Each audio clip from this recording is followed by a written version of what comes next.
Welcome, everyone. Oh, that's a little bit. Hi. So wonderful to see you all, and welcome to our reunion talk called Electing Bowdoin's 16th President, Insights from the Presidential Search Committee. I am pleased to introduce today's speakers, Sydney Asbury, class of 2023, and co-chair of the Presidential Search Committee and vice chair of the Board of Trustees. Scott Perper, class of 1978, excuse me, my bad. I'm so sorry. 1978, sorry.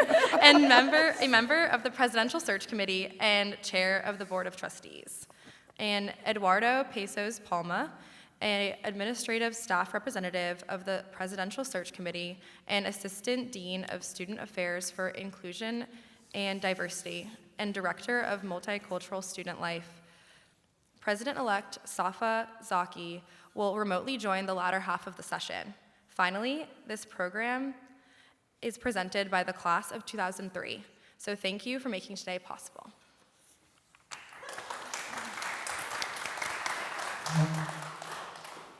Welcome, everyone. Thank you for being here. To our alumni that are coming back, you and your guests, welcome back to your Bowdoin. It is so good to see you all. Thank you to our guests for being here today as well. We are going to enjoy a conversation and get a little bit more insights on the Presidential Search Committee. And we have a huge thank you to Tony and the technical team for making possible to stream President-elect Safa Zaki, who is currently in Massachusetts, but will be joining us virtually halfway through the conversation this afternoon. Before we get started, one last piece. As you know, presidential search committees happen within the highest degree of discretion and confidentiality. So there might be elements that we cannot fully talk about, but we're really excited to still share a lot of insights and give you a little sneak peek into the process. So let's get started. Let's go. The first question that I have for you is, the task of leading a presidential search and appointing a president is the most fundamental task of being a trustee or the Board of Trustees. As you look back on that process, can you reflect perhaps on how you approached this task and how you had to change or adapt as the process was ongoing? Go for it. Well, I'll start, and then Sydney will fill in all the gaps, which will be a lot of them. But the first thing that you really have to get right is the committee. And that starts with who's going to chair the committee. I remember sitting at lunch with Clayton, and Clayton telling me that he was going to retire after this academic year, and said, so who do you think should chair the search committee? And I looked at him and said, well, it shouldn't be me. I'm an old person, and I'm a financial type, and I'm probably not the right face, and I'm a first-year board chair. There was a lot of conversations at lunch and subsequently with other board members, and we came to the conclusion that, and it wasn't easy to get there because I did a whole matrix of like what all these different search committees look like, how many people, how many trustees, faculty, students, alumni, what have you. And everybody does it differently. About half have the current board chair as the chair of the search committee, the other half somebody else. Almost nobody went with co-chairs, but we really felt the right answer was to have co-chairs because we had two incredibly strong people that could be the co-chairs in Bertrand Garcia Moreno and in Sydney Asbury. And so once we got to there, then it was construct the committee of trustees, faculty, staff, students, and alumni from there. Yeah, I smile because we got to know each other really well through this process, and Scott and his matrix were sort of notorious with our candidates, so it makes me smile hearing you say the matrix. So after Scott spoke to Bertrand and I, which was probably in late May, we set out on the really important task of creating the committee. And the first challenge we had in that is we had 40 plus board members on the Board of Trustees at Bowdoin College, every single one of them wanting to serve, and every single one of them would have been amazing on this committee. So sitting down and having those conversations about what the right mix of people would be for this endeavor. That took a lot of time, and it was really, really important in the end. And I'm really glad and proud of the group we pulled together. It was a group that represented parents from the Board of Trustees, current and past, multi-generations represented in that group, very, very diverse in terms of backgrounds professionally and both geography, the full gamut. His matrix was well used in that effort in making sure that we were thinking about all the aspects that were really important. And one of the things I think I underestimated in terms of when we were creating the committee is how important that committee would be in the recruiting process. And having such wide breadth in terms of experiences and backgrounds with that group was incredibly important. And the trustees, all of them, every single one of them that was on the committee, and I know Scott and I felt this way, and Bertrand as well, we just felt the weight and responsibility of this. It was immense, and we just knew all of you and the board just were expecting a lot out of this, and we felt that and took it very, very seriously. After we got through sort of settling on the group of trustees that we were going to pick, we went through, there was a formal process simultaneously happening on campus nominating staff members and nominating faculty members. Eduardo was one of our more senior staff members appointed, which we already knew him from our experience on the board, so we knew that was going to be an amazing fit, which it was. And then getting the faculty members, the faculty had their own, on campus had their own process for nominating individuals, so they gave us a slate of candidates. And we obviously didn't know those candidates. Some of them we knew, but not as well. So those were conversations that we had both with Clayton on campus, and then some phone conversations. Bertrand works in academia, which was enormously helpful throughout this process. And so he had some great conversations with faculty members, and we settled on those three individuals, each representing a different rank of faculty on campus, because we thought that was important in terms of representation.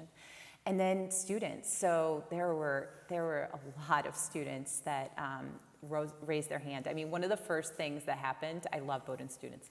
One of the first things that happened after I was announced as a co-chair is I got an email from a Bowdoin student saying I'd like to be the student representative. And so there was a lot of interest on campus, and we ended up with two phenomenal young people who I like to say that during the search, the really smart candidates, when you get to the end of the interview and you say, do you have any questions for us? The smart one said, actually, I have some questions for the students. And I would just sit there like, yes, because our students were extraordinary and just represented us all so well. So that committee, developing that was really, really important. Thinking about the students, I remember the first meeting that we had, I was feeling the weight of the obligation and the responsibility. And then I see both of our students who were just amazing and so poised and so articulate. And I was like, all right, I need to step it up. They're doing such a good job. But they were fantastic. Yeah. I think I would just say that so once we established the committee, we had our first meeting. We decided it was really important that as a group we get together. 19 people were on the committee in the end. And we decided that it was really important that we physically meet in person for the first time. And I'll tell you, that meeting blew me away. We wanted to just sort of get to know each other, do some logistics, and look at calendars and talk about expectations. And it ended up being just this remarkable conversation about why Bowdoin is special to each of us. And people's stories, I mean, brought us all to tears. And it was a real bonding moment, I thought. I don't know what you thought, but for the group, I thought it was a moment where we all sort of were like, okay, we're all here for the same reasons. We all have our different ways we got to Bowdoin and experiences at Bowdoin and experiences post-Bowdoin, but we were all here working towards the same goal. Yeah. One other important aspect of getting going is once you have your committee, once you start building this team and bonding, and we'll talk more about that probably later, is you have to craft a position paper that is distributed widely. It's on our website. Used to be on our website. We're going to have to get that back on the website. At any rate, we're very fortunate to have a Pulitzer Prize-winning author on our presidential search committee in Katie Benner. And Katie and Bertrand took all the ideas that were expressed at these meetings when we talked about what kind of president are we looking for, what are the characteristics that we want to see in that president, and really developed and wrote this amazing position paper that I think had a voice that was Bowdoin. And when you read that position paper and you compare it against other position papers for the Amherst, the Dartmouth, the Tufts, the Davidsons, all these different colleges and universities that were looking for presidents, I really feel like the position paper that the two of them, I'll give them the lion's share of the credit, crafted was really, really, it really touched people and was important in selling people on actually looking further into this job of becoming the president of Bowdoin. Yeah, so many of our candidates commented on Right. it. And, yeah. Yeah. All right, our next question. The committee, as you mentioned, was made up of trustees, faculty, students, staff, and alumni reps who are non-trustees. Did you find that there were differences in the expectations of the members as we began reviewing candidates? And how did you go about identifying those areas that you thought were most vital for consensus? Yeah, do you want to start? Well, yeah, I'll start. So we had 19 people on the committee, 11 trustees, 3 faculty, 2 staff, 2 students, 1 alumni. I think that adds up to 19. I think one of the things that we worked really hard in doing up front was creating a team atmosphere and making sure everybody felt like their voice was heard at the table. The moments that Sydney was talking about when we first met in Boston together and we shared who we were and what we wanted to see. And we laughed, we cried, we shared those moments. We spent 118 hours together. I had the Eli added up. Was it really? And they were hours where I can tell you there was never any conflicts. It was always a team event. And that was, I think, really critical to how we went forward. And I think if you ask Safa how we landed Safa. Yeah, we definitely disagreed though. So to your question, so people came from very, very different backgrounds. So I don't work in the academy. It's very different from sort of my professional and personal experiences. And so people came with unique perspectives. I think what we tried to do is sort of allow people the space to express that and the space for others to sort of counter. One of the most significant things, I think for Bertrand and I, the most important thing we did before after we met with the committee, we came up to Bowdoin for 2 days and we did a series of listening sessions on campus. We met with, I think, 3 different groups of faculty, 2 different groups of staff, a small group of students that were still on campus. And I will tell you, those listening sessions were incredibly powerful because themes emerged. It was clear that there were things that people were really focused on. And I just say that after we did the listening sessions on campus, we then went on a tour. We met in person with some alumni groups. We did a ton of Zooms which was incredible because we could talk to people all over the world who were Bowdoin alums, who were interested in providing feedback. We also did a survey of the entire Bowdoin community. I think we received 175 recommendations of names, candidates, from Bowdoin alums, faculty, staff, parents. People really engaged in this process, but we also took a survey asking similar questions to what we asked at the listening sessions. So our listening sessions, we just said, what are your aspirations for our next president? We really left it open, and it was so consistent about, and also what makes Bowdoin unique and special, because as we were trying to develop this position statement, we really wanted to make sure that it was special, and it felt like Bowdoin. It didn't feel like the 10 other schools that were out searching for presidents at the time. And so I think those listening sessions were huge. Some of the things that emerged will not surprise many of you in the room, and some of you may have joined some of these listening sessions. The place, and when you read our position statement, Maine. There's just something really special about where we're located, and as we were going into the search, we knew that Maine might be a hurdle for some people we were trying to recruit and talk to. But we led with it. We led with it in everything we put out publicly. We led with it in our conversations. There's just something really special about this place in Maine and being so close to the coast. We talked a ton to our candidates about the opportunities of the Schiller Coastal Study Center and environmental science. So that was one thing that emerged. Sort of the in-classroom, in-person, that one-on-one experience with faculty and staff on campus. That emerged in every conversation on campus and off.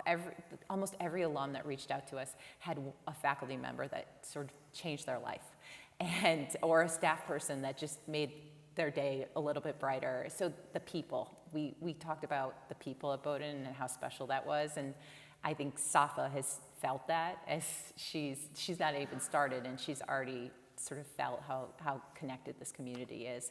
So there are just some really important themes that came out of those conversations, and really consistent.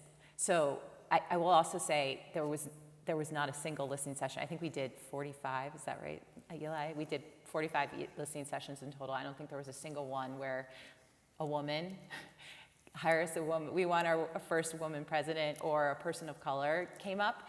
And I will just say that was we heard it, but I will just say when we went into the search, we didn't talk about that as being a criteria for our candidates. We talked about all the characteristics and leadership attributes, which were many. We were looking for a unicorn. And sometimes I felt like, oh my gosh, how can one person be all these things? But we really were searching for the best person out there. But those were sort of the things that we just heard loud and clearly coming out of all of those sessions.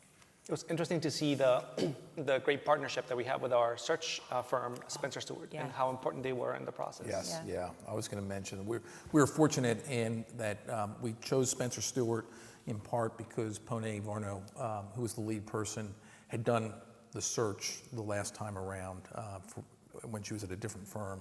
And then David Wick, who was her co-pilot, had done the Davidson search, and so really understood small liberal arts colleges, and had already had a breadth of contacts out there to go to and talk with and bring to the occasion. What were the biggest surprises? Are there 2 or 3 things about the process that you would like all Bowdoin alumni to know?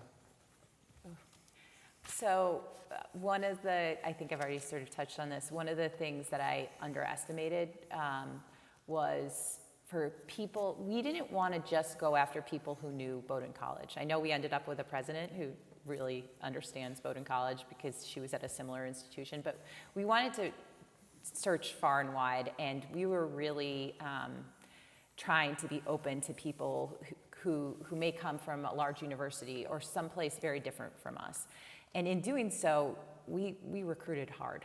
And one of the best parts about having the chair of the board on the committee, and it being Scott, because he was so engaged, Scott and I hopped on planes to meet with candidates just to tell them directly about why this place was so special and convince them to get in the process.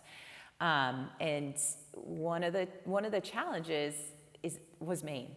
And for some of the candidates that we were going after, and to be perfectly honest, I was on the presidential search committee I was just a member of the presidential search committee that selected Clayton. But this search, the market has become incredibly diverse in many senses. But I will say, in particular, talking to women and people of color about potentially moving young families to Maine, it was something that I think I knew it would be a challenge, but I underestimated.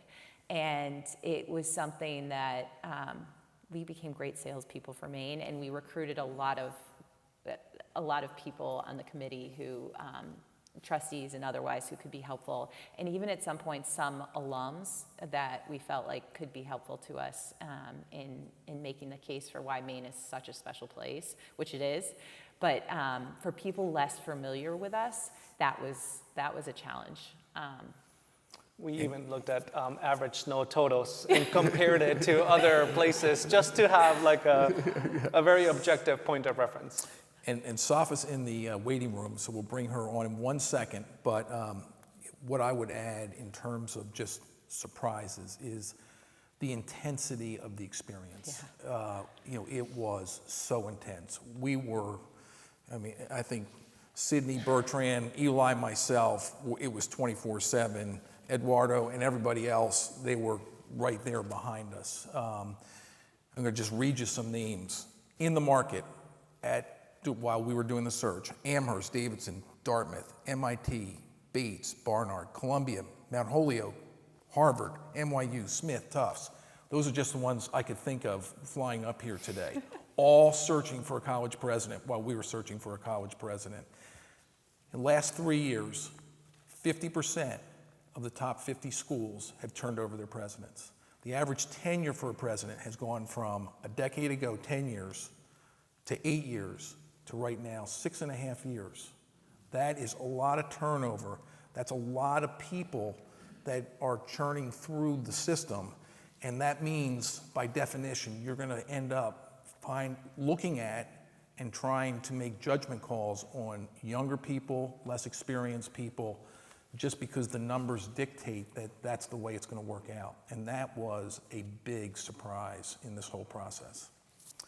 And with that, so we have President-elect, the 16th President of Bowdoin College, right here with us on Zoom. Welcome, President Safa Zaki. hello, Safa.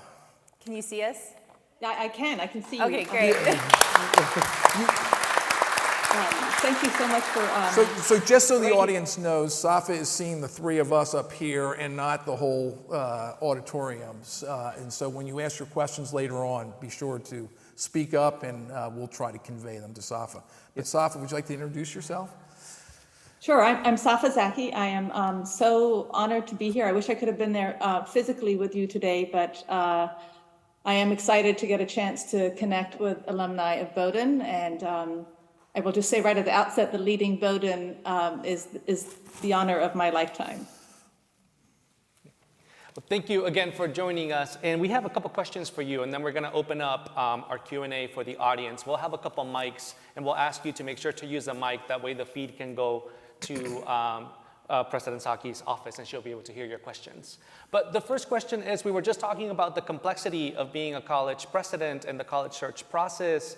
Can you tell us why Bowdoin and why now? What was it about the process and in Bowdoin that convinced you that this was the right next step for you?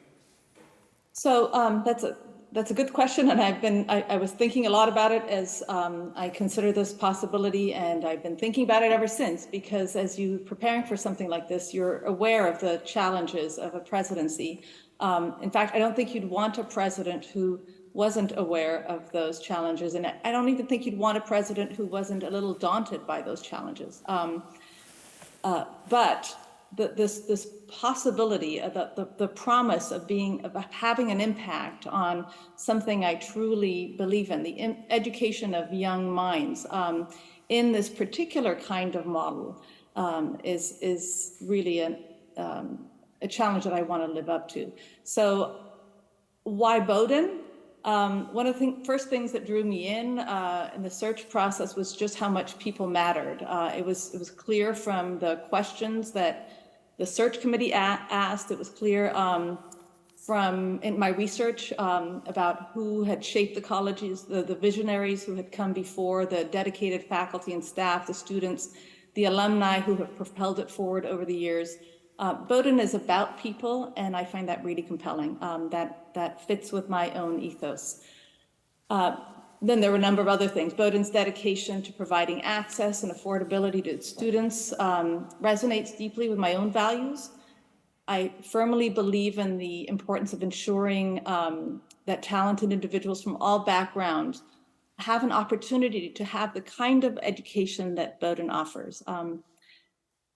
And I will say that the opportunity to lead a college that's deeply engaged in the world, the way that Bowdoin is, that's committed to preparing our students to lives of purpose and impact. This was a key point for me, and one that set Bowdoin apart from other liberal arts colleges.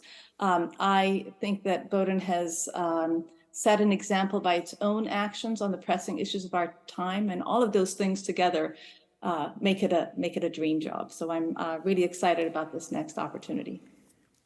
Thank you for that. And our next question is, as you know, liberal arts and the conversation around higher education and the value of higher education has been in the news quite a bit. I'm wondering if you can maybe share your thoughts with us of what is the value and the purpose of liberal arts education for the future as we look at your presidency for the next 5, 10, 20 years maybe.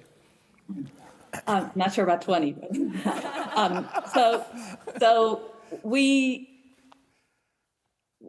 I believe in this model. If you think about what we do at places like Bowdoin, when we educate fully our students, when we teach them to navigate the intricacies of conflicting claims, to think about the sources of those claims and to question assumptions and to do that in the context of different disciplines, that's the secret sauce. That's the formula that allows for students that go on to make an impact. And now more than ever, we need this. Now more than ever, when you think about what the world might look like 5, 10, 20 years from now, when you think about technologies that are evolving, that are changing the way that we interact with each other, when you think about implications of climate change and how that has a disparate effect on different peoples, all of those things, all of the challenges, how best are we going to educate a new generation of students in a way that allows them to step out from that education and make a difference in the world? We do that by exposing them to different ways of knowing.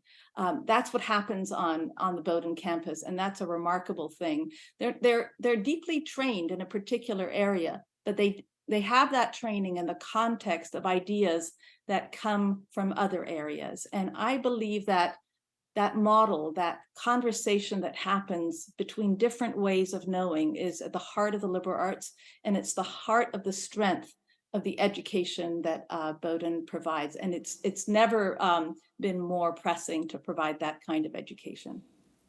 Thank you for that. That's wonderful.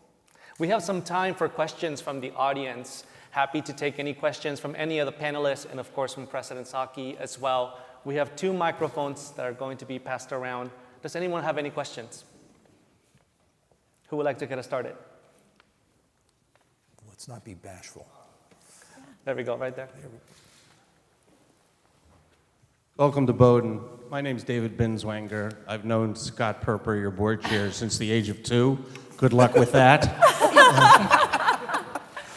That is the truth. What's the thing you think needs the most fixing at Bowdoin? That's a question I'm trying not to answer in the first, even before I set foot on campus in a substantive way. I know that there are challenges in the world that need fixing, and I know that Bowdoin is part of the solution to those challenges, but the specifics of the things about Bowdoin that should change, I really want to be open to experiencing Bowdoin through the eyes of the people who are working there, who are studying there, and who know it well. So I'm going to be listening in this first year, really. We have one more question right here.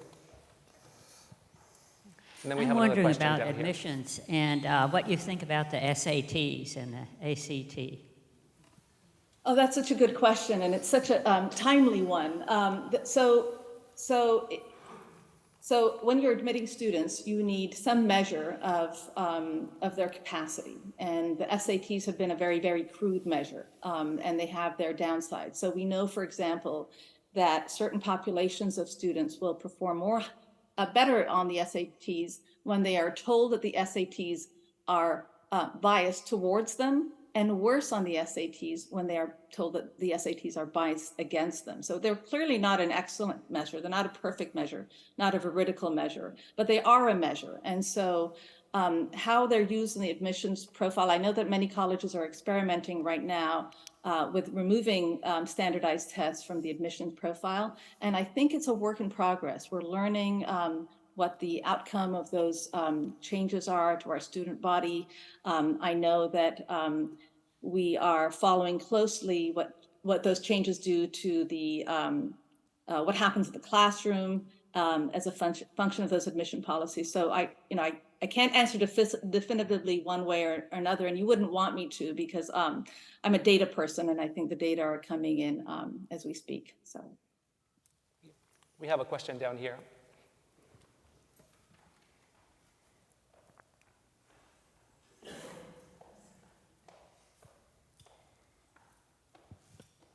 Hi, I'm Kara Podkaminer. Thank you so much for joining us. As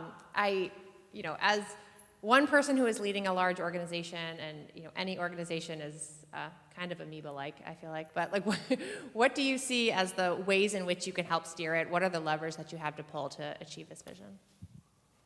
So the ways that I think I have a particular leadership model, which is to lean in on the strengths of others. There's a lot of strengths at Bowdoin. This is one of the compelling things about it. When you think about the alumni base, for example, when you think about the dedicated faculty and staff who have given their life's work to this institution, how to move things forward, you lean in on those people. You figure out what the strengths are, you figure out what needs to be done, and you find a path that gets from A to B. That leverages those particular human assets. I think Bowdoin is rich with them. That's one of the most compelling things about this institution, and I intend to get to know the particular strengths.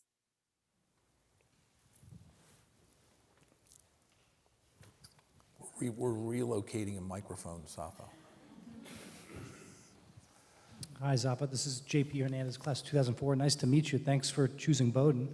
And I guess this is a question to you as well as to Scott and Sydney. So I'm curious a little bit about how you guys got to the altar. I imagine that Zafa, I don't want to speak for you, I'm sure you can inform us, but perhaps you were talking to some of these other many colleges and universities that were also excellent, also looking for somebody of your quality. And also for the committee, just how did we actually land the plane? Were there many other candidates? Just how do we make this marriage really come together? Safa, let me kick this off. So if you were thinking about recruiting a college president, what would be the first thing you think about doing? You invite them to lunch at a pizza parlor in Purchase, New York. And so we'll have to ask Safa what she thought about that meeting at the pizza parlor in Purchase, New York. But for context, I would just say we came upon Safa late in our process. We were very far along, and we talked to a lot of people, which ended up being a really great thing because we had a very good sense as a committee as what we wanted. And when I was lucky enough, she was sitting in this very room. I had a Zoom with Safa. I was the first one to talk to her. I was like, oh my God, we gotta talk to this woman. And then Scott had a similar reaction, and then Bertrand had a similar reaction, and we couldn't get the committee together quickly enough because Safa had life and other things going on. So we had a trustee meeting in February, and at the trustee meeting, we gathered the 11 trustees who were on the search committee, and we said, listen, you guys got to trust us. We just talked to somebody really special. We've got to find a way to meet her and show her how interested we are.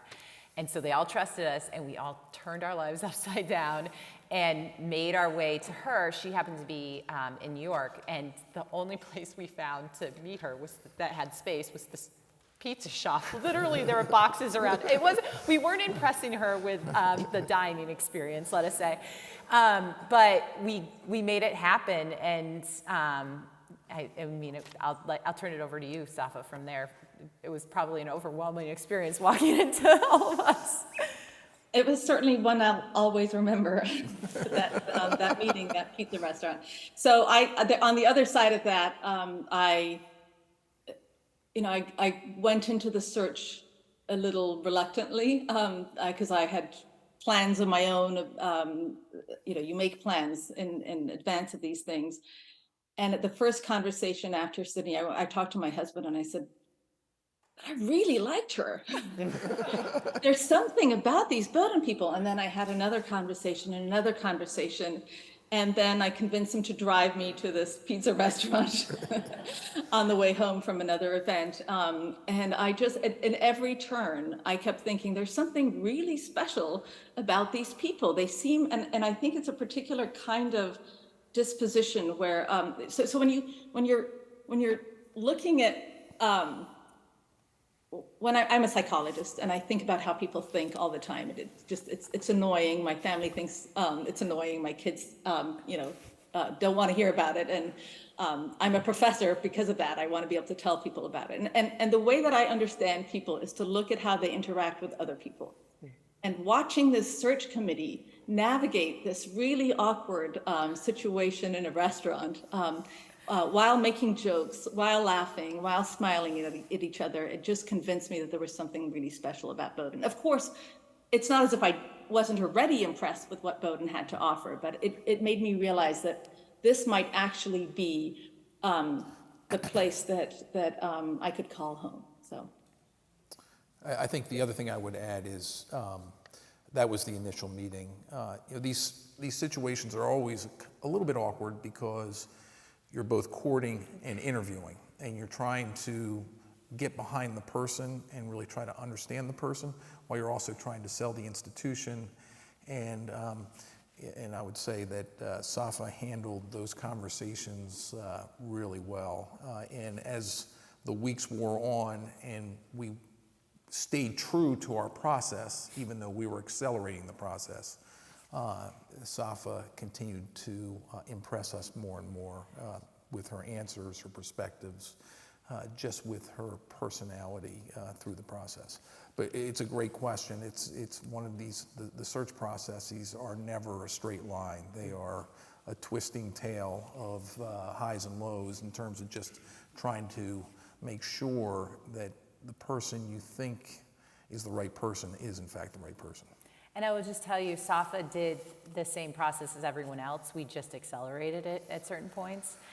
So we did a first round interview, which was a standard set of questions that every single candidate we met with in person answered. We did a second round interview where where candidates would sort of give a talk as though they were president and present to us so that we could see how they might interact with groups like this. And then we did small breakout sessions where we sort of talked about important issues to the college in smaller group settings. And then we did a series for every candidate we met with, we did a series of small meals. So social settings, pizza shops, but coffee, lunches, dinners, just to have people in different types of venues with the mix of different members of the committee. So everybody got a little bit of time with our candidates in small group settings as well as large. Yeah. We have a question up there. Safa, we welcome you to Bowdoin. We are thrilled. And as the class, as someone earlier said, the class of 1778, it involved for us, we were early women here to Bowdoin. And it was a cultural change, interesting experience, but made us all, as a group, stronger people. There's no doubt about your technical abilities. We've talked about, I feel like, a business, process that was involved in choosing the right person. But I want to know a little bit about you, your family, and welcome you not only to Bowdoin College, but to Brunswick, Maine. And my question is your husband prepared to become the first gentleman of Brunswick, Maine? Good question. Thank you for that question, and thank you for the welcome. We're really excited about moving. My husband is prepared to come with me and to play the role that he will play in supporting me and supporting the college. I have two kids. I have two daughters, Adelie and Sabrina. They are both products of the liberal arts model. There was a moment with one of my kids' education where it looked like she might go to MIT, and MIT is a great institution, but I really wanted her to experience this particular kind of education. And so I didn't suggest that she not consider MIT smartly as a parent, because I knew that wasn't going to go the right way. So there are four of us, but the kids are grown. They've just recently graduated, 22 graduate from Middlebury, a 2020 graduate from Williams. And they're both in software, the software world and the AI world. And I come from a family of four four children. My parents were both economists, and we traveled to lots of different places growing up. We lived in Tanzania and Syria and Jordan and Trinidad and Tobago. I went to college in Cairo, and then I did sort of a year abroad to the U.S. that hasn't ended. I came here for graduate school and met my husband here. I said in my introduction that in all of those places, introduction to the Bowdoin community, that all of those places I've almost always lived near the water, except in this recent period in Western Massachusetts. And I'm really looking forward to moving to coastal Maine and having that that proximity to the water again. It will feel like a bit of a coming home. We have a question right here. Yeah. Hello, Ben Sachs, class of 1978. Can't believe that it's 1978 already. I mean, Scott, how did we get so old? I guess that's the real question. Day by day. Two questions here. First, very important. Second, a little less important. First question is plain or pepperoni? And then the second question is, one of the roles and responsibilities of every college president is to fundraise. And I wonder if you could talk a little about how you're thinking about that and how you might leverage the resources that exist here and other things you might want to do. So definitely mushroom. That wasn't one of the options, but mushroom is my favorite. In terms of fundraising, I have done a bit of it at Williams, and it's actually it's not a thing a professor dreams about doing in their early years, but I've seen how it can be transformative. I see how important it is. I think fundraising is about relationships and about sometimes reconnecting alumni with the college, about moving forward really key initiatives that you really want to move forward. Fundraising, it can be transformative for an institution. And because of that, it's exciting. The particular initiatives that we'll fundraise for during my time, I think we'll still determine those, but I can tell you already that one of the key things that I like about Bowdoin is its commitment to access. I've said that at the outset, and access means lots of different things to different individuals. Access will become more important, I imagine, in the years to come, in the wake of what we imagine will be the Supreme Court decision, and access is expensive for an institution. So this is going to be one of the, going forward, I imagine, for many, many years to come, will be one of the pillars of fundraising. We're just about out of time, but we have time for two more questions maybe. So, hi, Safa, and welcome to Bowdoin. I'm Denny Helmuth, class of 78. I'm a psychiatrist, so we are somewhat kindred spirits. Today's young people are facing two challenges that no previous generations have. One is we just survived the worst pandemic in 100 years, and we're just beginning to realize the toll it has taken on the intellectual and emotional development of our young people. And secondly is the impingement of AI on the epistemology of learning. And my son teaches at Hamilton College, and he's just recently had to take 6 students to honor court because they were using ChatGPT when they were not supposed to. So I'm just wondering if you can comment on these two challenges that face our students today. So those two challenges are definitely in the list top 5 things that I think about. So this pandemic, what it has done to the mental health of our young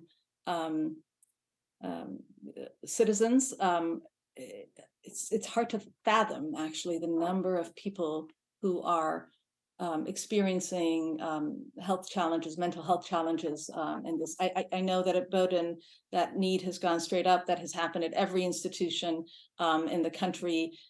We can't work fast enough to provide that kind of support for individuals. And I think going forward, we need to start to think about how to build into what we offer the tools for resiliency, the tools for self-care, the tools for making sure that students are able to thrive and excel while taking care of themselves.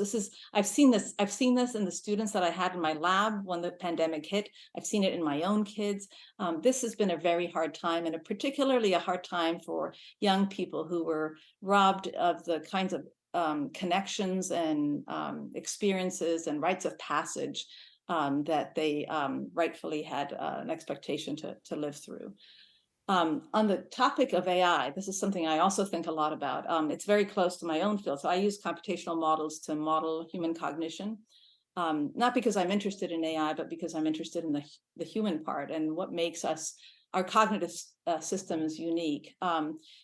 This is an interesting moment because as AI technologies shift what is mechanical, what we will value in human cognition going forward will be different than what we valued 10 years ago. And so one of the questions for liberal arts colleges will be, what is the right teaching approach, given that computers can do what they can do?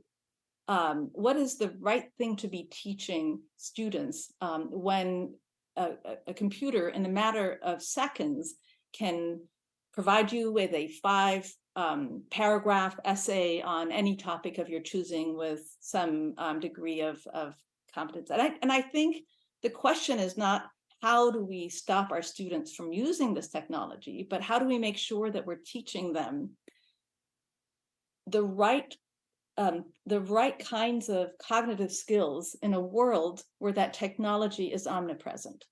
How do we make sure that our students are graduating able to take information and know whether it's a good critical argument or not? Because computers will output both. And our students need to be able to differentiate between one and the other. So I think that education is starting to have some really interesting conversations about how it is that we will shape minds, how it is that we will use technologies. And I think that institutions like Bowdoin, where we have always had a tradition of educating students who are makers of knowledge, who are creators of ideas, and where that faculty-student interaction is as strong as it is, are in the best position to deliver an education that will provide a comparative advantage to graduates of Bowdoin. And our final question right here. The mic is coming. Thank you, Karina. This is another impossible question, but I'm Dick Mercereau from the class of '69. I'm here to make Ben Sachs and David Binswanger feel young, and Scott Perper. But it's an impossible question, which is, Williams is a very well-off institution. Bowdoin is now a very well-off institution. Williams educates, what, a couple of thousand students. Bowdoin is 1,800, and you can add some who are studying away. But it's a relatively small number, and that's a good thing because there's quality in every student that has that opportunity. But shouldn't we be trying to educate more than that small number, given how the impact it has on those students? And just a couple hundred or 300 or 400 more students, half of them on scholarship if we can afford it, would have an even greater impact. So I don't expect you to jump ahead of a Board of Trustee conversation, but I'm interested in how you look at that question. Yeah, that's a great question. There's an inherent trade-off when you grow the student body. With every, even our full-paying students have a discounted education at Bowdoin. The cost of educating any one student is more than the sticker price of the tuition, and that difference, that's offset by the generosity of alumni from generations past. And so the model has to work. If you are to increase the student body, you have to do so in a way that doesn't water down the product that you're delivering. And if that is possible, and you can do that in a fiscally reasonable way, then that's a great thing. But whether or not it's possible, I think, is an open question. And I think that's the kind of thing that you delve into, and you go to very, very slowly. I can tell you there was an argument made to grow the student body at Williams about a decade ago. It was in the wake of the financial crisis. We decided to increase the student body by about a couple of hundred students. And the idea was that that financially this would be a good thing, because we had already had the number of faculty we would have. We already had the buildings, and there was a little bit of headroom. And I can tell you that after those decisions were made, the college realized that actually there were additional costs. So it was true that when you enroll more students, they tend to take the most popular classes.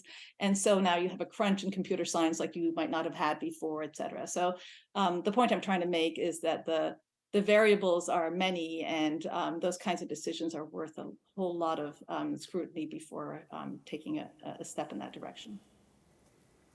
President Zaki, we know you have a busy day ahead of you. Thank you so much for joining us and being here. Thank you so much for having me, and I'm really excited. I'm counting down the days to July 1, and I'm really honored. We cannot wait to see you. I'll add one more note. So besides it being commencement weekend at Williams for the class of 2023, Safa is joining that class of 2023, and Williams is giving her an honorary this weekend, which I think is a total class move by Williams and a statement about what Williams thinks of Safa.